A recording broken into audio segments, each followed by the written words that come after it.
We are getting educated.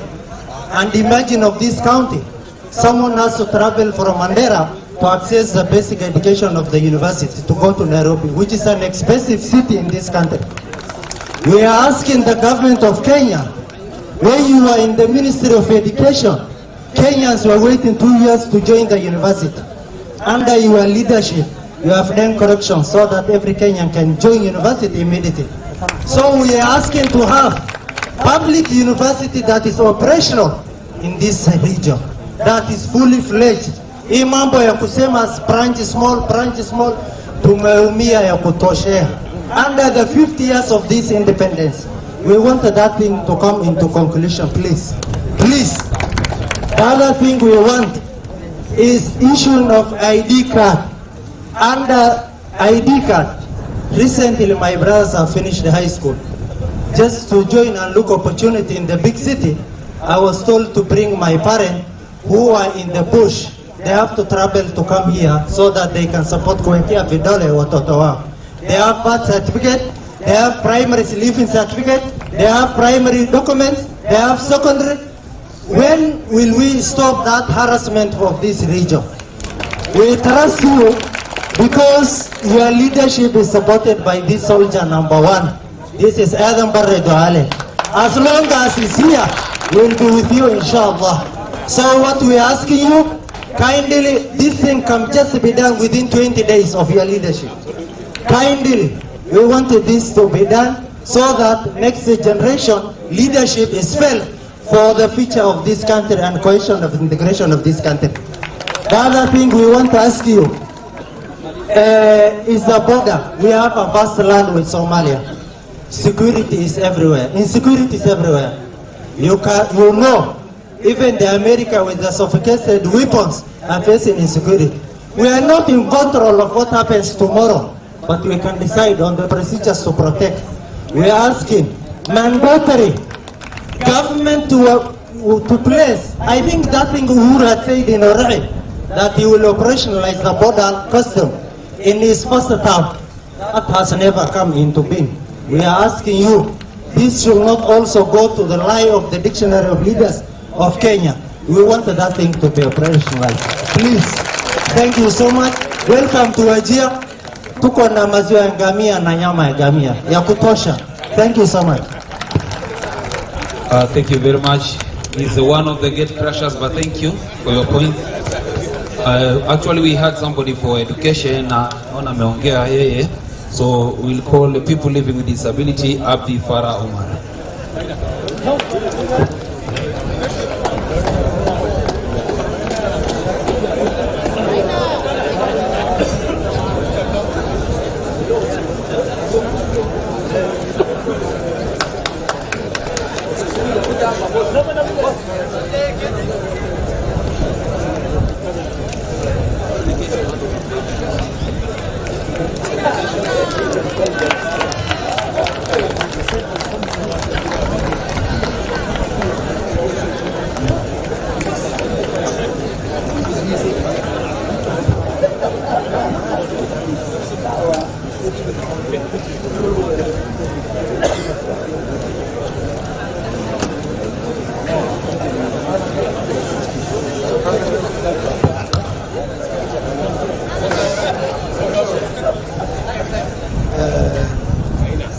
Our Honorable Fifth President, ladies and gentlemen, aspirant and the candidate, wananchi kwa jumla, assalamu alaikum. Kwa majina mimi naitwa Abdi Farah, lakini aka Maina ni most wacha niwarudishe nyuma kidogo, kwa ajili nimeona watu wamekaa sana, ya kwamba kulikuwako na nyoka, a snake and a squirrel.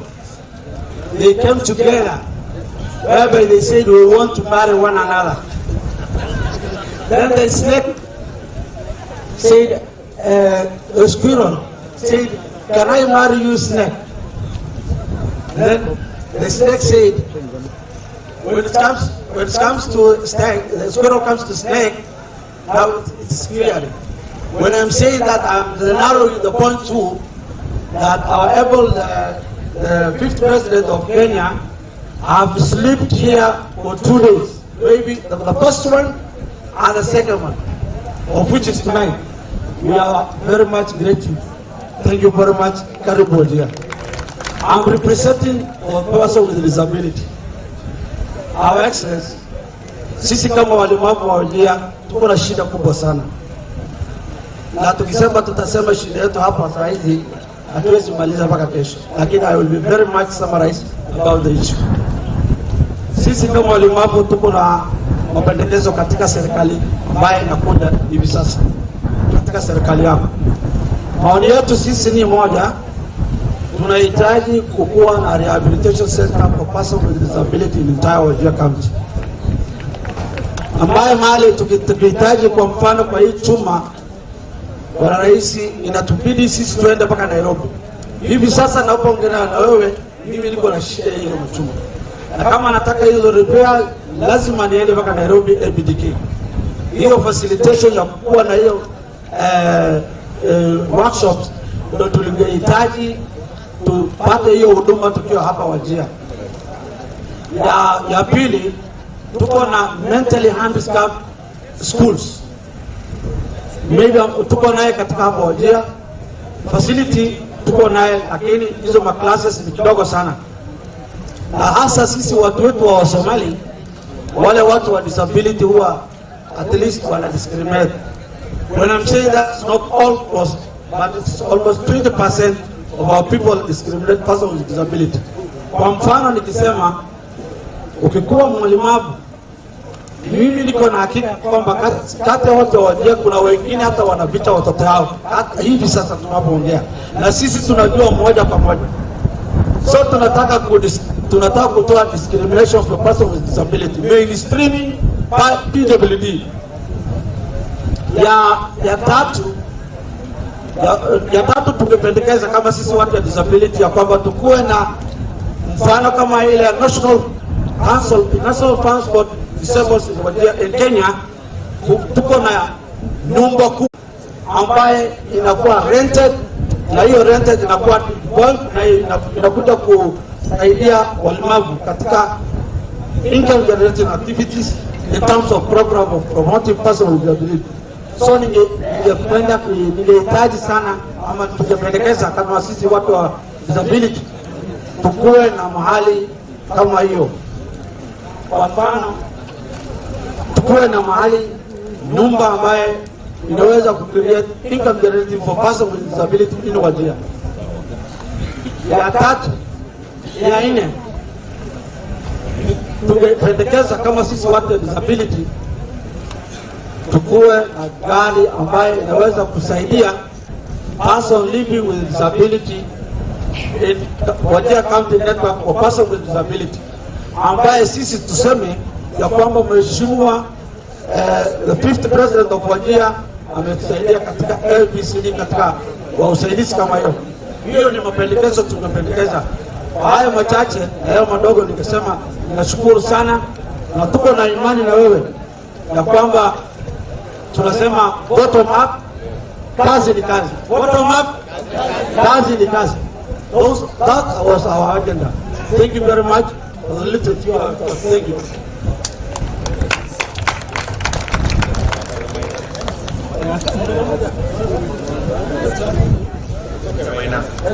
Nafikiri umeelezea vizuri mambo ya watu wa people living with disability. Ile kitu ningetaka tu niongezee kwa yale mambo umesema. Tunajua ya kwamba wazee, watu walemavu na mayatima tuko nao katika ile program ya cash transfer.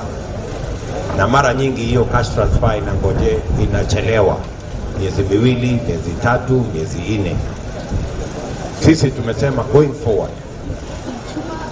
pesa ambayo inalipwa kwa watu wenye wanaishi na ulemavu, wazee pamoja na mayatima, italipwa kila mwezi kabla mishahara ya wafanyikazi wa serikali haijalipwa. Kwa sababu kama kuna watu wanahitaji hiyo pesa hata kama ni kidogo, ni hawa watu wanyonge ambao wanaishi katika hali hiyo ya disability ama mayatima ama wazee wetu wakongwe. So that's the policy change that we are going to make. Alafu yale mambo mengine umeyapendekeza hapa ni mambo pia tumeyasikia kutoka ndugu zetu wanaoishi na ulemavu katika sehemu zingine za Kenya. Otherwise, Bwana Maina, thank you very much.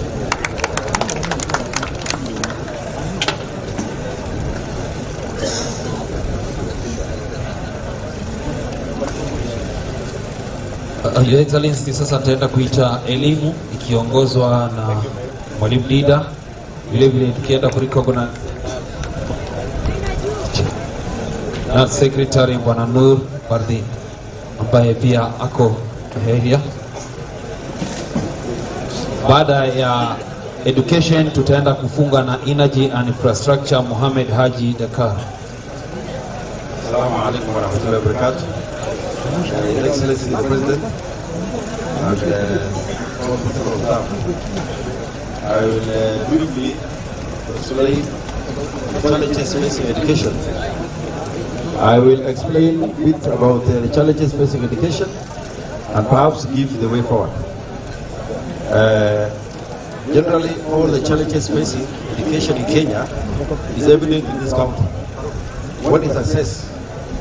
Access to education in this county is affected by poverty, security, limited capacity, and also the lifestyle of the community living, that is nomadism. Generally, 50% of children in this county never attend schools. Adult literacy is at 18% compared to national average of 87%. The other problem is retention. The same problems affecting access happen to be the problems affecting retention, poverty, security, and nomadism. Another aspect is insecurity. Insecurity has resulted to exit of teachers in the county and close of schools. The other problem is about infrastructure. All our schools are ill-equipped. They lack enough classes, laboratories, etc. This has resulted to poor performance. The schools are lacking infrastructure, there are no teachers, then performance will become a dream never to be attained. Another factor is poverty by itself. Lack of ability to finance cost of education by parents, secondary and tertiary universities. Our parents are very poor. They can't even afford to pay the lunch fee in secondary schools. Another thing is about teachers. Our schools are understaffed. Actually, secondary schools are understaffed by 70%. And the primary schools are understaffed by 50%. We have tried to suggest the way forward, maybe we'll discuss later. Another problem is the capacity of schools. We have few schools. The schools, there's mismatch between the population and the schools we have. The school-going children are more than the schools available. The other thing is about quality of education. Yes, we have graduates who have finished universities who are around, but they do not match to the market demand. We have form leavers, we have university graduates here who cannot fit into the industry world. We have had the capacity of the county in the agriculture sector, livestock sector, but none of them can work in industry. All of them have been prepared for white-collar jobs. There is also issue of limited funding. As much as funding is limited, funding schools is limited in the country, but we have special problems as a county. So we require special funding. This region requires, this county requires special funding. If we have special problem more than the rest of Kenya, then we expect the government to give us special increment and special funding. The other thing is we have a lot of specific problems that are different from other parts of Kenya. We require affirmative action. There's lack of affirmative action. There are local problems that require local solutions. So these are some of the solutions I want to be very brief because this is a common docket. One, we need to increase schools, to open the capacity. Like in every primary school, you can open a secondary school. If you have 200 primary schools, you can have 200 secondary schools. But now the secondary schools in Wajir County are 50, and the primary schools are more than 200. So there's a mismatch.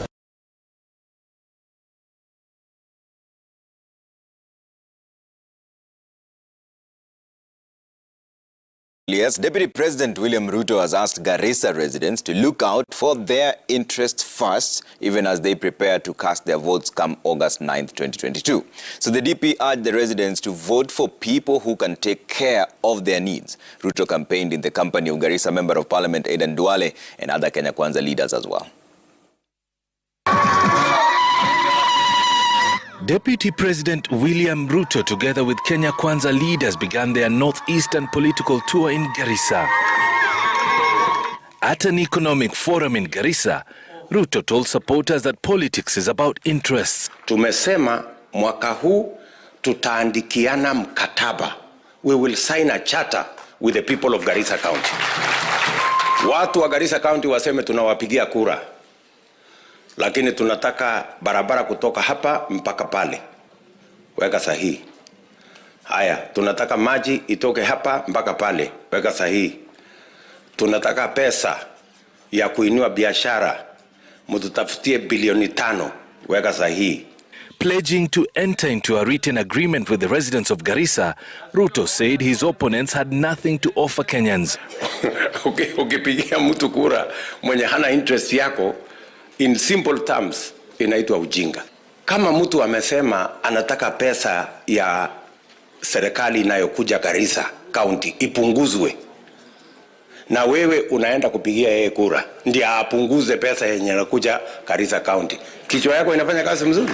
He criticized Azimio presidential candidate Raila Odinga on his listing of poverty, ignorance and disease as the three problems bedeviling the country. Our challenge is no longer ignorance. Our challenge today is how millions of our young people, 5 million of them to be exact, who have certificates, diplomas and degrees, can access employment opportunities and business opportunities so that we can tap their talent and transform our country.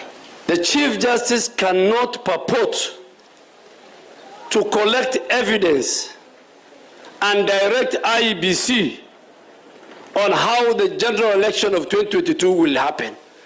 Please, the Constitution has demarcated lines for each arm of government. Kenya Kwanza! After the economic forum, Ruto's convoy snaked its way into Mbalambala, where he and other leaders, including the Garissa Township legislator Aden Duale, addressed their supporters. Hapa tuko na candidates watatu wa Kenya Kwanza. Tuko na Aden Mukhtar wa ANC. Tuko na ndugu yangu Arale wa Ford Kenya. Tuko na Abdikei wa UDA. Sisi tunataka mchague moja, lakini msichague wale watu wa Azimio. Mnataka tuendelee kupanga ya juu ama tubadilishe tuanze na chini? Tubadilishe tuanze na chini. Kwa hawa vijana ambao wana ajira, tuwapangie kwanza. Na wale wafanyabiashara wadogo, tuwapangie kwanza. Na wale wakulima wadogo, tuwapangie kwanza. Alafu tuende juu pamoja. Yani bottom up. After Garissa, the Kenya Kwanza team headed to Wajir for another campaign rally. Kenya Kwanza leaders promised the voters of Wajir that job creation will be a priority if they win the election. Nimrod Tabu, Citizen TV.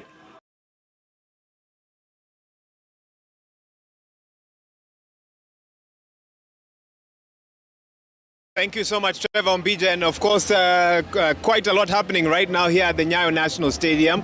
The Azimio La Umoja One Kenya Coalition Party launch has just happened, and we've just managed to be able to sit down right now with Honorable Martha Karua because